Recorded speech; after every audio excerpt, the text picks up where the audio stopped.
Michelle Miller is probably best known as co-host of CBS Saturday Morning. She has won almost every award going in a TV career that has now ranged over several decades.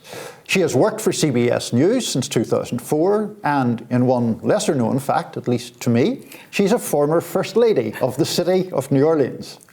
Michelle is also the author of a new memoir, Belonging, A Daughter's Search for Identity Through Loss and Love. And I'm very glad to welcome her to The Hill. Michelle, welcome. Thank you. I'm very happy to be here.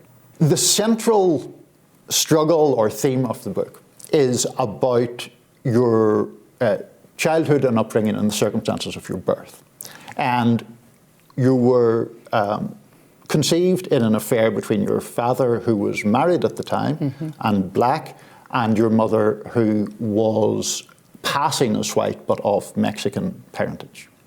I don't know if she was passing. Okay. But she presented us. I think it was more so based on things that she later told me later on in my story, is that the assumption of whiteness was clearly the advantage. Right. And therefore an association with someone who was black was not advantageous to her in her future. Okay. When you were born, she left pretty much immediately. And there was and has been intermittent contact since then, but it has been difficult. And I know that a lot of your book is about the various elements in that history that are painful and difficult and all of that. How reluctant were you to put all of this out there in the first place?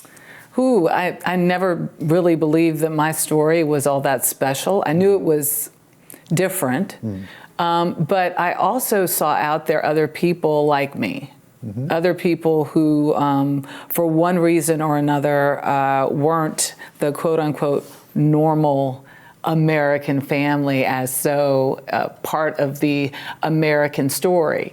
And so my husband pretty much summed it up. You need to tell this story. And he told me a couple of days ago, I'm proud you did.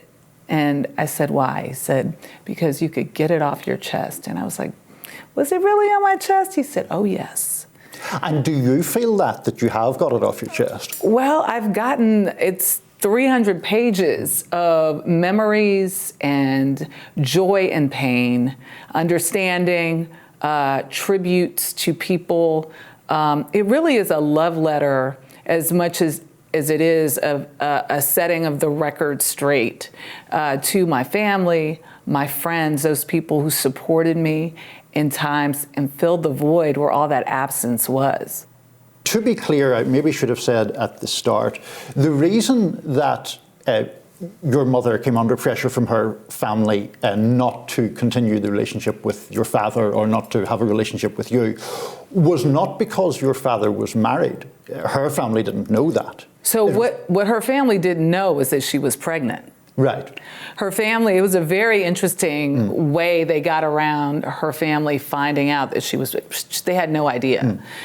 They just, after I believe 3 years, had just discovered she was dating a black man, dating. They didn't know anything about him.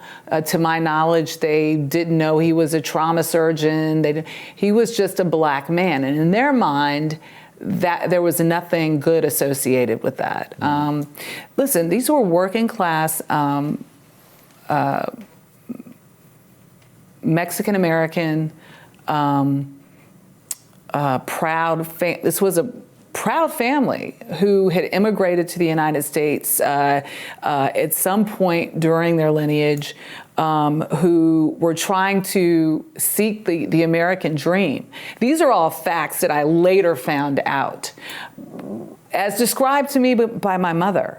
And they were just looking for the best opportunities for their children.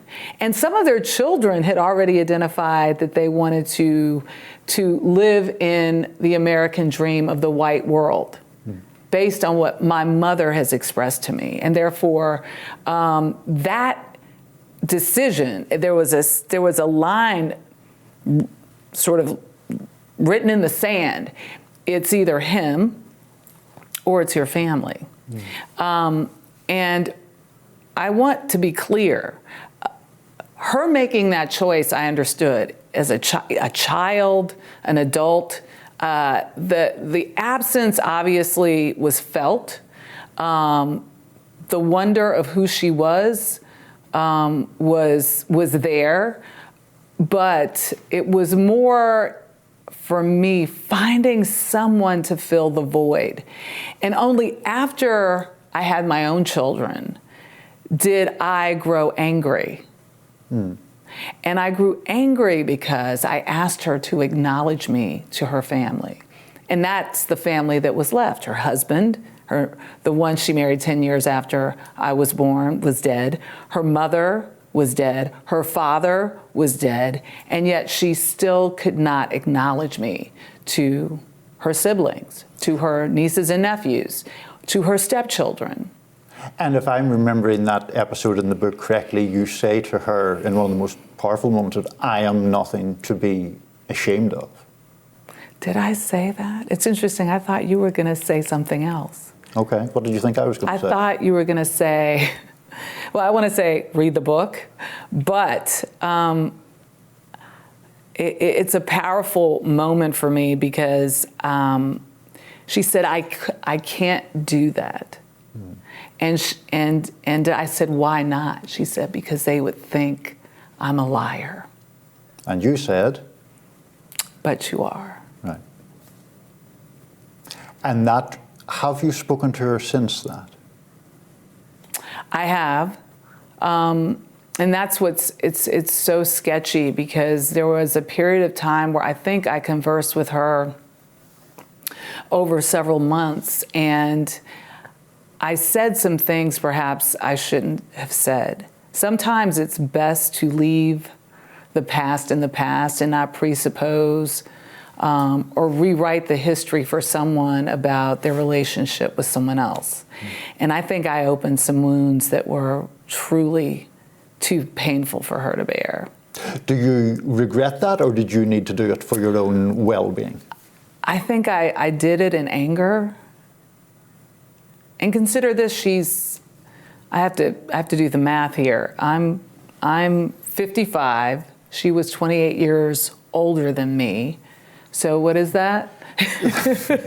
She's 83. 82. Well, she's in her early 80s. You're right. No, 83. 28? 28. 3 Sorry, and 5, right. 83. Hey, girls rule the world. I'm better at math than you are. Math prize for Michelle Miller.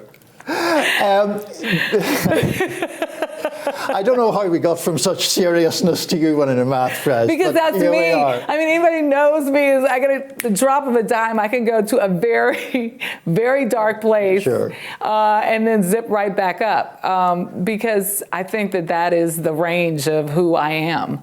In all seriousness, do you think that has any rootedness in the stuff that we're talking about? I mean, at one stage you write something about compartmentalizing your life and being able to put walls around sadness. I must be able to do it. I haven't done a deep dive on Michelle Miller in therapy. Perhaps I should. I was actually curious reading the book if you had. Yes, no, I haven't. I've been to, I think, maybe twice in my life.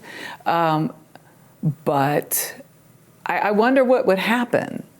You know, I wonder if I truly need it. Maybe I'm hiding. Maybe I don't want those deep, deep-seated scars to be opened, because I think I've done pretty well keeping things the way they are.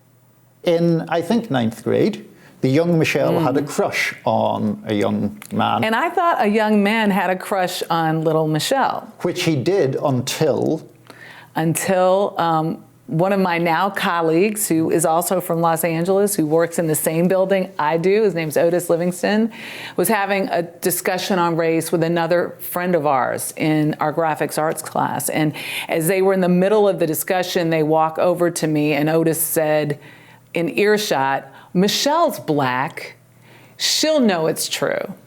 And Anthony didn't up until that point. Right, and know that Anthony is not his real name. Yes. Yes. So, and Anthony said, "You're black." And I remember at that moment, even before he said it, I felt the sharpness in the air, the edge. It was like a knife that cut right between us. And it emerges that his problem is kind of twofold. One is the fact that you're black, but the other is he thinks you've misled him and pretended not to be black. Now that's my assumption, because Right. I don't know how you can go from being sweet as pie, from asking me to be your partner in every task in the classroom, seeing a side to this boy that I'd never seen in the previous 2 grades. I don't know how you can go from that to never speaking to me again and being just mean and avoid me. It's just the most stark moment of my life, but it was a moment that I knew was going to happen. I knew from the instant Otis said it and that feeling I got from him.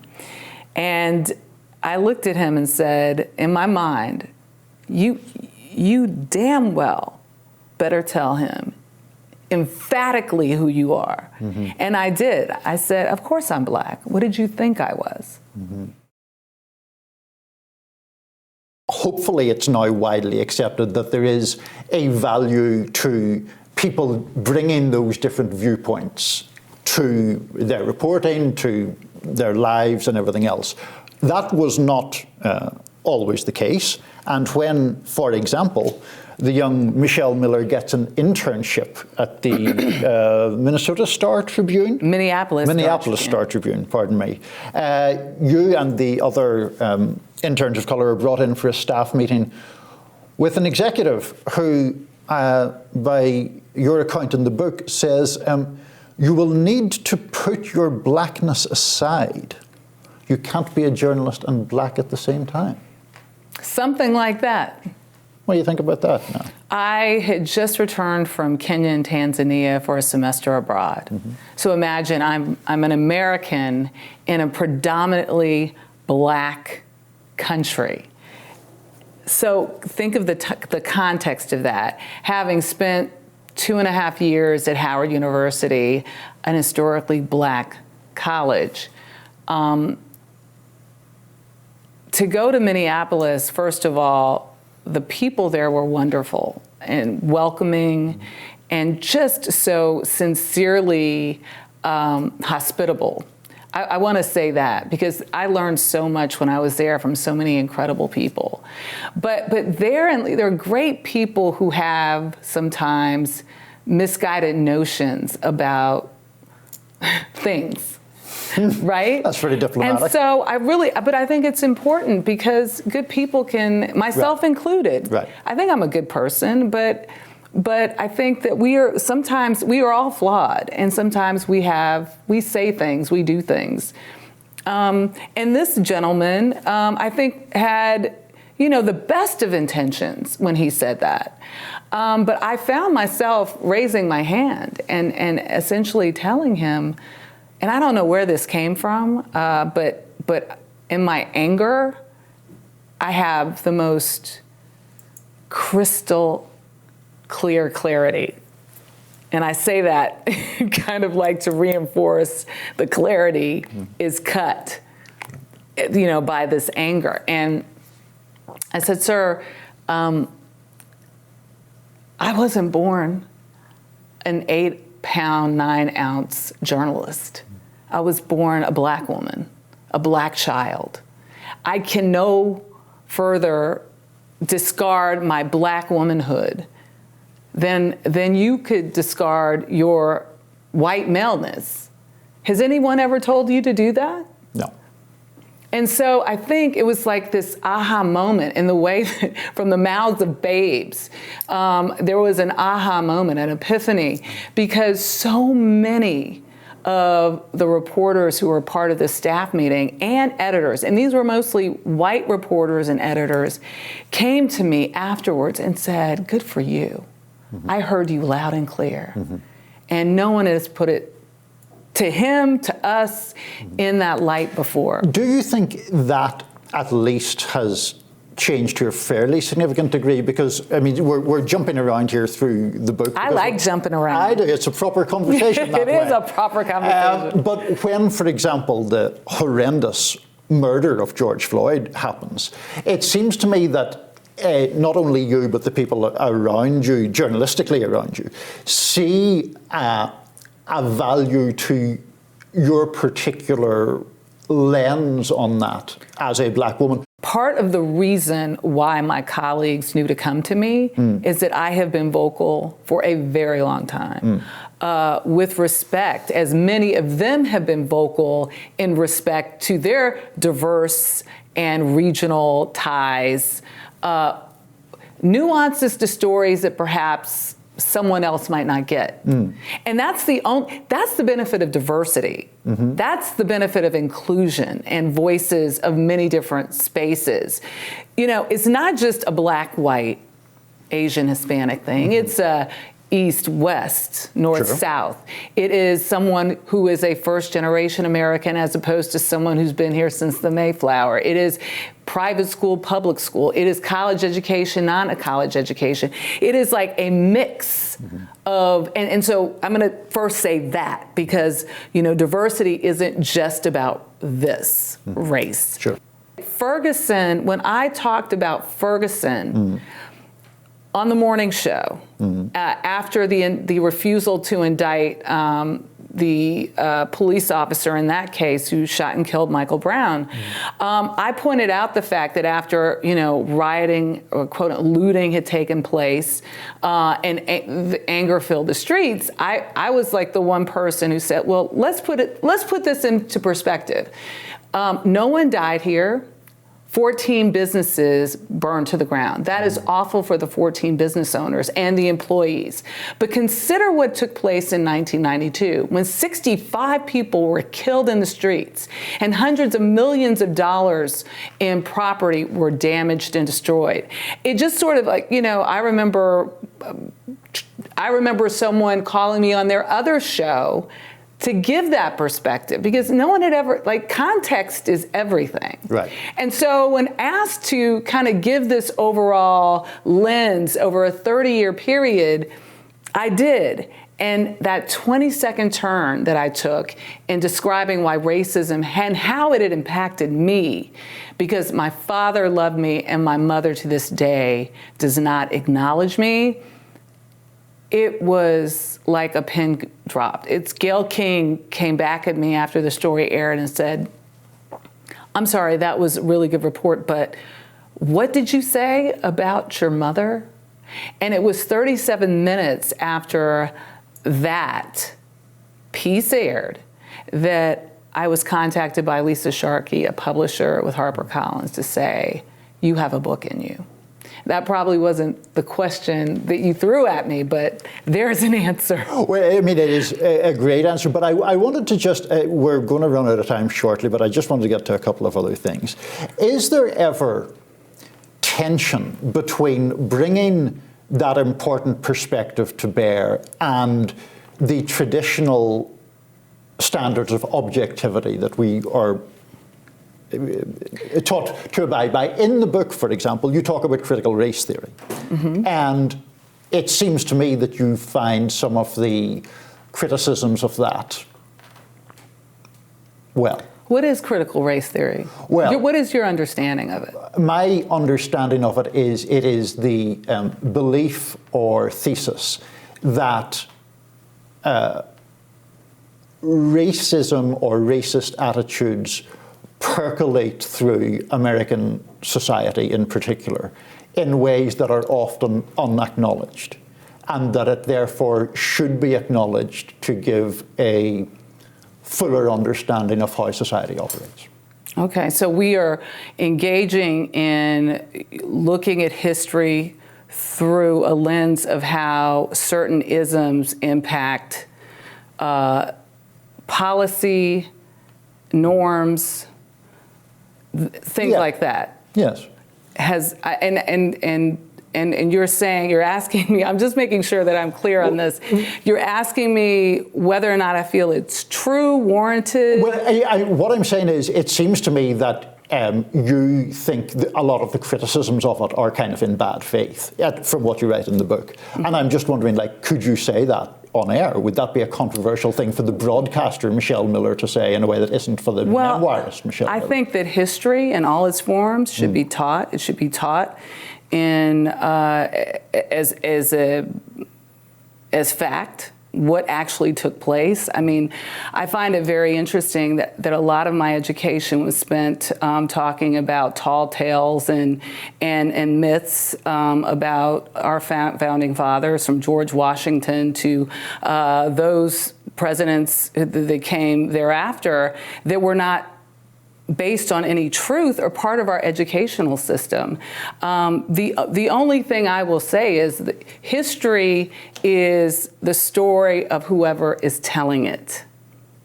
Mm-hmm. And objectivity, to my knowledge, doesn't exist in any one of us. Accuracy, honesty, truth, fairness, we all can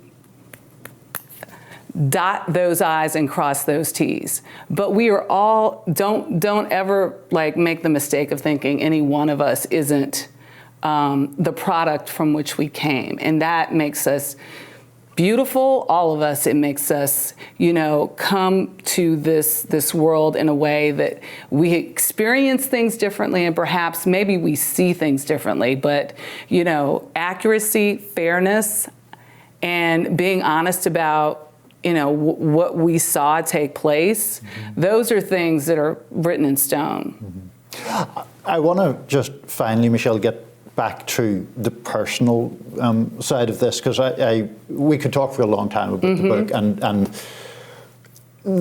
I was rooting for you and your mother through the book for there to be a reconciliation, and there isn't really, I don't want to give too much away, but there's not really a fairy tale ending, let's say, or at least there hasn't been yet.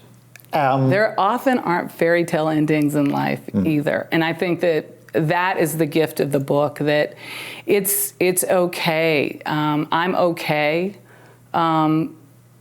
in not having that fairy tale ending, and even if I'm still pained by it, that's okay, because I'm still living. I'm still healthy. I still have loved ones. I still, enjoy an incredible life. I mean, there's nothing sad about my story. In the very early pages of it, you refer to the desire to be whole. And that seems to be a desire that was, for quite a few years, thwarted by the pains or the wounds from or the not knowing. Or the not knowing the truth. And part of the gift my father gave me when he said, go find her, was permission for me to go and get the other side of my story. And, not until I wrote the book did I realize I didn't really get his side. He never talked about it. But in getting her side, she talked about it in a way that I believe her side of the story, because she wasn't necessarily even forgiving of herself in telling it. It just was what it was. And I have a better understanding of my origin based on that. So I thank her for that. But when it comes to, my own history, I didn't live my parents' history. What do you mean by that? Well, I didn't live in the moments that created me. Right. That is their story. I can only piece it together. So I truly don't know what was fact, what was, I don't know if I told it accurately, because it's still very one-sided. I don't know. Her truth, is her truth. One thing that you don't mention, even amongst all the very personal things in the book, is something that I'm curious about. Mm-hmm. Is it written with any lingering hope that its publication would encourage her to get back into it? Perhaps. I have to be honest about that. Perhaps. I do concede that maybe there was a lingering hope for that. I don't know if I expect it. I might hope for it. I'm not sure I expect it. Well, thank you for your time, Michelle. Thank you. Again, the book is Belonging, A Daughter's Search for Identity Through Loss and Love. Its publisher is HarperCollins, and its author is Michelle Miller. Michelle, thanks for joining us. Thank you.